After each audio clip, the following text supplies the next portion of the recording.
Hi, everybody. My name is Charlie Malone, and I'm really happy you're here with me today.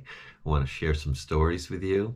Today, the story that I'm going to read is called The Happy Prince. And for some of you, you may notice that there's not a lot of action in the story, but there's a lot of feelings and emotions and relationships. And so, if you listen carefully and listen with your heart, I think you'll really enjoy this story. It doesn't have any pictures, so you need to make the pictures with your mind. And I'll try to share it with you in such a way that I can help you make the pictures in your mind. The Happy Prince by Oscar Wilde. High above the city on a tall column stood the statue of the Happy Prince. He was gilded all over with thin leaves of fine gold, and for eyes he had two bright sapphires, and a large red ruby glowed on the hilt of his sword. He was very much admired indeed. "He's as beautiful as a weathercock," remarked one of the town councilors who wished to gain a reputation for having artistic tastes. "Only not quite so useful," he added, fearing lest people should think him unpractical, which he really was not. "Why can't you be like the Happy Prince?" asked a sensible mother of a little boy who was crying for the moon. "The Happy Prince never dreams of crying for anything." "I'm glad there's someone in the world who's quite happy," muttered a disappointed man as he gazed at the wonderful statue. "He looks just like an angel," said the children as they came out of the cathedral in their bright scarlet cloaks and their clean white pinafores. "How do you know?" said the mathematical master. "You've never seen one." "Ah, but we have in our dreams," answered the children, for even though they lived in an orphanage, they knew that there was happiness somewhere. And the mathematician master frowned and looked very severe, for he did not approve of children dreaming. One night there flew over the city a little swallow. His friends had gone away to Egypt 6 weeks before, but he had stayed behind, for he was in love with the most beautiful reed. Yes, a reed may be a bit odd, but that's the way it was.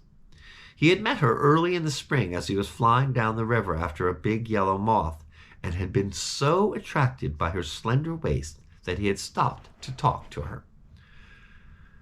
"Can I love you?" said the swallow, who liked to come to the point at once, and the reed made him a low bow, and so he flew around and around her, touching the water with his wings and making silver ripples in the water. This was his way of courtship, and it lasted all through the summer. "Oh, this is ridiculous," twittered the other swallows. "She has no money, too many relations," and indeed the river was quite full of other reeds. And so when autumn came, they all flew away.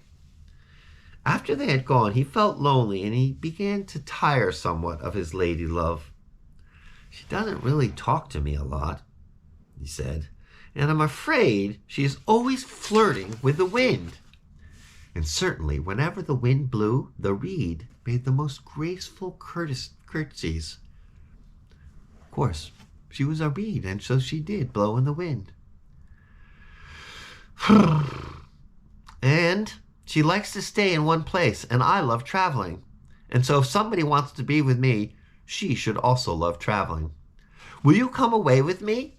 he finally said to her. But the reed shook her head. She was so attached to her home. She was a reed, after all. "I think you've been trifling with me," he cried. "I'm off to the pyramids. Goodbye." And he flew away. All day long he flew, and at night time he arrived at the city. "Where shall I stay? I hope the town has made preparations." And then he saw the statue on a tall column. "I think I'll put up there," he cried. "It's a fine position, with plenty of fresh air." And so he landed just between the feet of the Happy Prince. "Look, I have a golden bedroom," he said softly to himself as he looked around, and he prepared to go to sleep. But just as he was putting his head under his wing, a large drop of water fell on his head. "What a curious thing!" he cried. "There's not a single cloud in the sky. The stars are quite clear and bright. And yet, is it raining?" The climate in the north of Europe is really dreadful. The reed used to like the rain, I remember, but that was merely because she was selfish. Well, I don't know if she was selfish. She did need the rain to live. Then another drop fell. "What's the use of a statue if it can't keep the rain off? I'd better look for a good chimney pot." And he determined to fly away.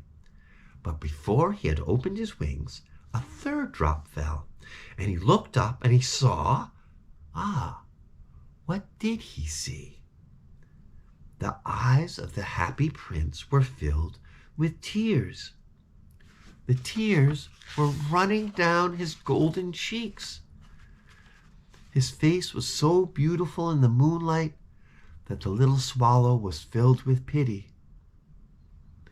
"Who are you?" he said. "I'm the happy prince." "Why are you crying then?" asked the swallow. "You've quite drenched me, you know." "Well, when I was alive and had a human heart, I did not know what tears were. I lived in a beautiful palace where sorrow was not allowed to enter. In the daytime, I played with my companions in the garden, and in the evening, we had great dances in the great hall.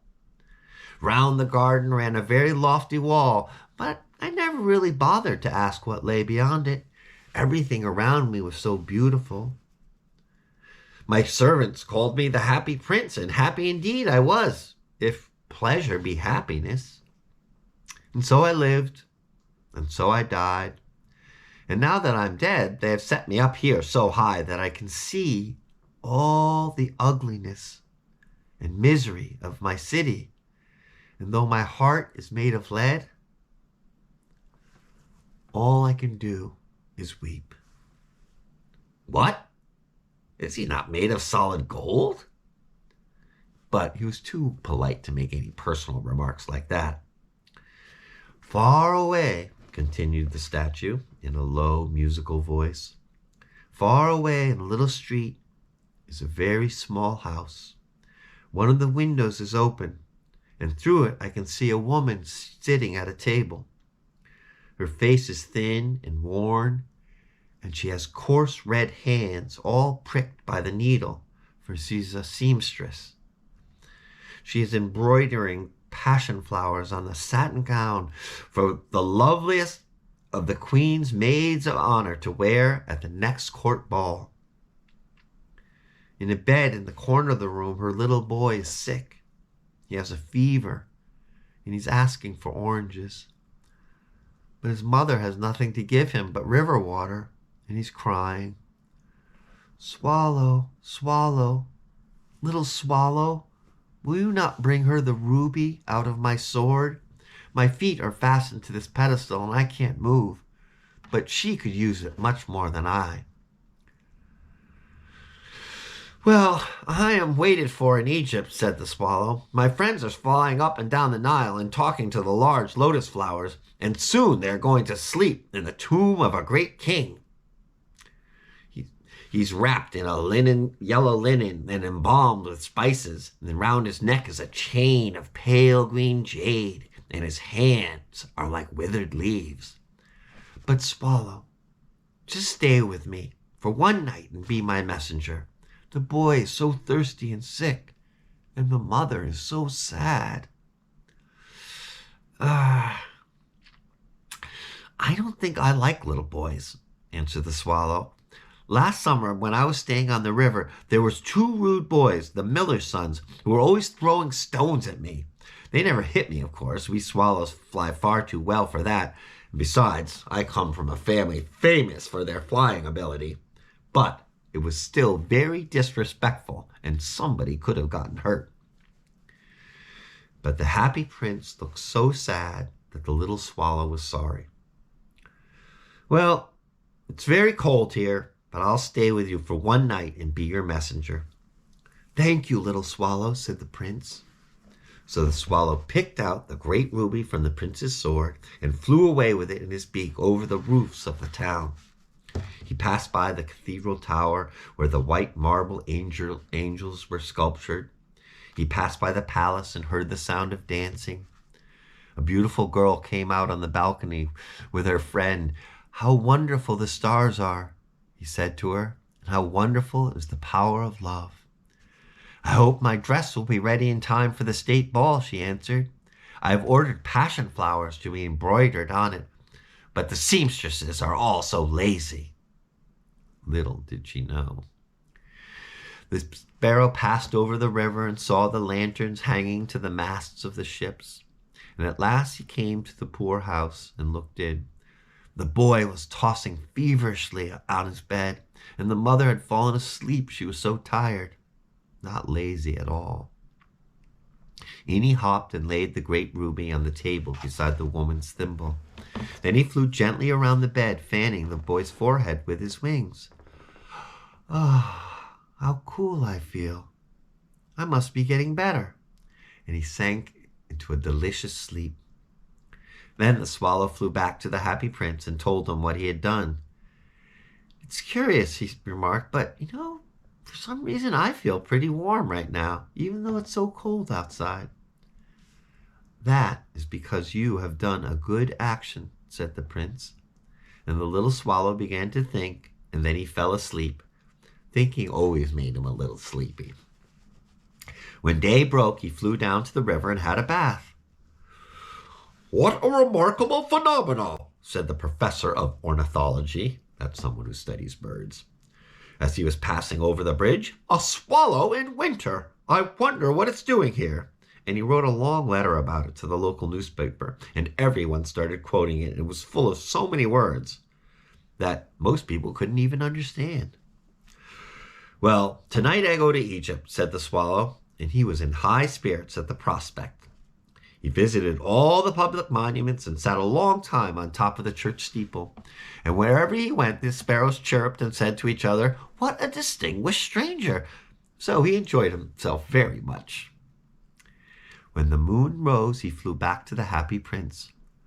"Have you anything I should bring or tell to the people in Egypt?" he cried. "I'm just about to go away." "Swallow, swallow, little swallow," said the prince, "will you not stay with me one night longer?"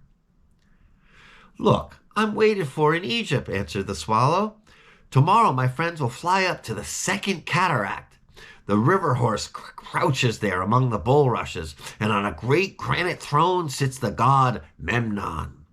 All night long he watches the stars, and when the morning star shines, he utters one cry of joy, and then he is silent.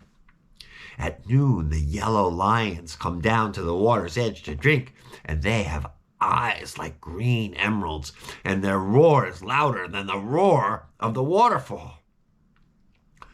"Swallow, swallow, little swallow," said the prince. "Far away across the city, I see a young man in an attic, and he's leaning over a desk covered with papers. In a tumbler by his side, there's a bunch of withered violets. His hair is brown and crisp, and his lips are as red as pomegranate, and he has large and dreamy eyes. He is trying to finish a play for the director of the theater, but he's too cold to write anymore. There's no fire in the fireplace, and hunger has made him faint. I'll wait with you one night longer," said the swallow, who really did have a good heart. "Shall I take him another ruby?" "Well, I have no rubies left," said the prince. "My eyes are all that I have left." "They are made of rare sapphires, which were brought out of India 1,000 years ago. Pluck out one of them and take it to him. He will sell it to the jeweler and buy food and firewood and finish his play." "Dear prince, I don't want to do that." And the swallow began to cry. "Swallow, swallow, little swallow, do as I command you." So the swallow plucked out the prince's sapphire eye and flew away to the student's attic. It was easy enough to get in, as there was a hole in the roof. Through this he darted and came into the room. The young man had his head buried in his hands, so he did not hear the flutter of the bird's wings. And when he looked up, he found the beautiful sapphire lying next to the withered violets. "Maybe I'm beginning to be appreciated," he cried. "This must be from some great secret admirer. Now I can finish my play." And he looked quite happy. The next day the swallow flew down to the harbor, and he sat on the mast of a large ship and watched the sailors hauling big chests out of the hold with ropes. "Heave ahoy! Heave ahoy!" they shouted as each chest came up. "I'm going to Egypt," cried the swallow, but nobody seemed to mind him, and when the moon rose he flew back to the happy prince. "Well, I've come to bid you goodbye," cried the swallow. "Swallow, swallow, little swallow," said the prince, "will you not stay with me one more night?" "It's getting to be winter." "It is winter," answered the swallow, "and the chill snow will soon be here. In Egypt, the sun is warm on the green palm trees, and the crocodiles lie in the mud and look lazily about them. My companions are building a nest in the temple of Baalbek, and the pink and white doves are watching them and cooing to each other. Dear prince, I have to leave you, but I'll never forget you, and next spring I will bring you back 2 beautiful jewels in place of those you have given away. The ruby shall be redder than a red rose, and the sapphire will be as blue as the great blue sea." "But look, in the square below," said the happy prince, "there stands a little match girl, and she has accidentally let her matches fall in the gutter, and they're ruined, and her father will hit her if she does not bring home some money, and she's crying. She has no shoes on her stockings. Her little head is bare. Please, have compassion. Pluck out my other eye and give it to her, and her father will not be mean to her." "I'll stay with you one night longer, but I can't pluck out your other eye. You won't be able to see."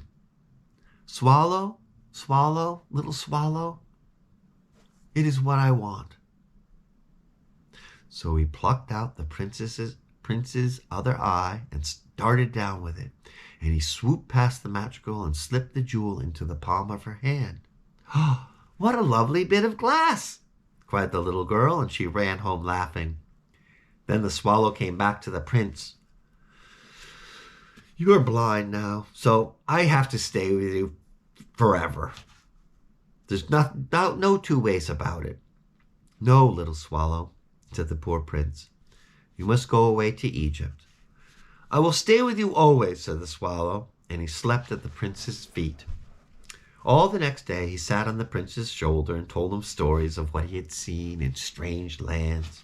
He told him of the red ibises who stand in long rows on the banks of the Nile and catch goldfish in their beaks, and of the Sphinx who is as old as the world itself and lives in the desert and knows everything. Of the merchants who walk slowly by the side of their camels and carry amber beads in their hands. Of the king of the mountains of the moon, who is as black as ebony and looks and sees into a large crystal. Of the great green snake that sleeps in a palm tree and has 20 priests to feed it with honey cakes. And of the small people who sail over a big lake on large flat leaves and are always fighting with the butterflies. "Dear little swallow," said the prince, "you tell me of marvelous things, but more marvelous and strange than anything is the suffering of men and women. There is no mystery as great as misery. Fly over my city, little swallow, and tell me what you see there." And so the swallow flew over the great city and saw the rich people making merry in their beautiful houses, while the beggars were sitting at the gates. He flew into dark lanes and saw the faces of starving, hungry children looking out listlessly in the dark. Under the archway of a bridge, 2 little boys were lying in one another's arms trying to keep themselves warm. "How hungry we are," they said. "You can't lie there," shouted the watchman, and they wandered out into the rain. Then he flew back and he told the prince what he had seen. "Look, I'm covered with fine gold leaf," said the prince. "You must take it off, leaf by leaf, and give it to all the poor people here. The living always think that gold can make them happy." So leaf after leaf of the fine gold the swallow picked it off, till the happy prince looked quite dull and gray. And leaf after leaf of the fine gold he brought to the poor, and the children's faces grew rosier, and they laughed and played games in the street. "We have bread now, and we can play," they cried. Then the snow came, and after the snow came the frost. The streets looked as if they were made of silver. They were so bright and glistening. Long icicles like crystal daggers hung down from the eaves of the houses, and everybody went about in furs, and the little children wore scarlet caps and skated on the ice. The poor little swallow grew colder and colder, but he would not leave the prince. He loved him too much. He picked up crumbs outside the baker's door when the baker was not looking, and tried to keep himself warm by flapping his wings. But at last he knew that he was going to die. He had just strength to fly up to the prince's shoulder once more. "Goodbye, dear prince. Will you let me kiss your hand?" "I'm glad that you're going to Egypt at last, little swallow," said the prince. "You have stayed too long here, but you must kiss me on the face, for I love you." "It's not to Egypt that I'm going," said the swallow. "I am going to the house of death under the ground." And he kissed the happy prince on the lips and fell dead asleep at his feet. At that moment, a curious crack sounded inside the statue, as if something had broken. The fact is that the leaden heart had snapped right in two. It was a very cold frost. Early the next morning, the mayor was walking in the square below in company with the town councilors, and as they passed the column, they looked up at the statue. "Dear me, how shabby the happy prince looks," he said.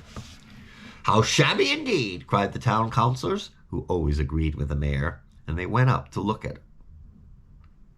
"Well, the ruby has fallen out of his sword, and his eyes are gone, and he has no gold left. In fact, he's little better than a beggar boy.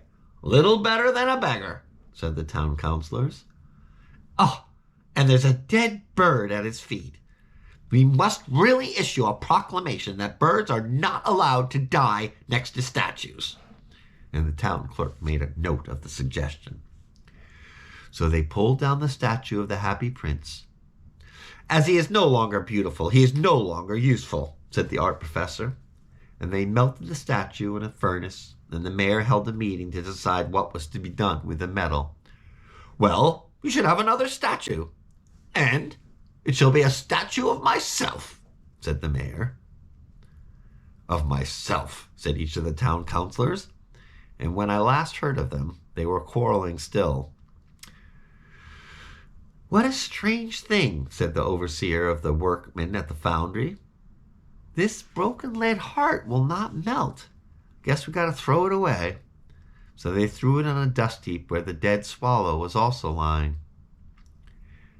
And the end of the story is quite odd too.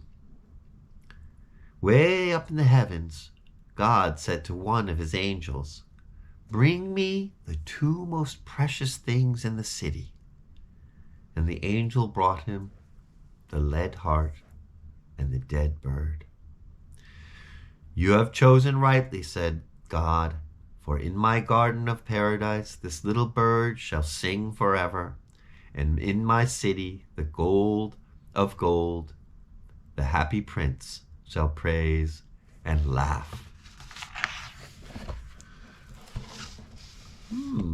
That's to think about. I hope you enjoyed that story. And until next time, I'll see you outside.